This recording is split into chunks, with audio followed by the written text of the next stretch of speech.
নিতাই চাঁদ আমার দেখতে পেল। আজ এই আনন্দের দিনে গৌর হরির দু চোখ দিয়ে অবিরাম থেকে নয়ন ধারা বয়ে চলেছে। ভাই, ও আমার গৌর হরি, কি হয়েছে তোমার? তুমি তুমি এমন ভাবে কাটছো কেন আজকে আনন্দের দিনে? দাদা, ও নিতাই চাঁদ,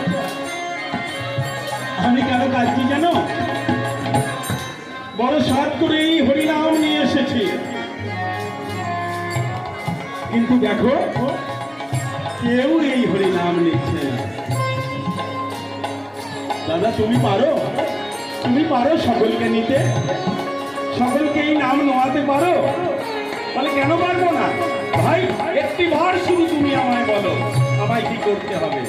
তুমি গিয়ে নগরে নগরে বলে এসো। কি বলে আসবে? নগরে নগরে ঘুরে বলে এসো, না খাইয়া মৎস্যের ঝোল।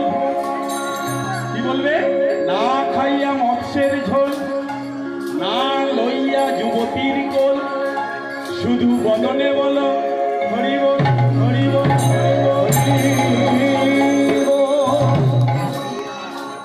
হাত খুব কম উঠল, তার মানে এই বোলটা পছন্দ হয়নি। হাত অনেক কম উঠেছে, এই বোলটা পছন্দ হয়নি। যাই হোক, নিতাই চাঁদ বলে একবার দেখে আসি বাজারে কি বলে। নিতাই চাঁদ আমার বেরিয়ে গেছে। নিতাই চাঁদকে কি বলা হয়? নিতাই চাঁদ থেকে বলা হয় অগ্রধর পরমানন্দ, যার মধ্যে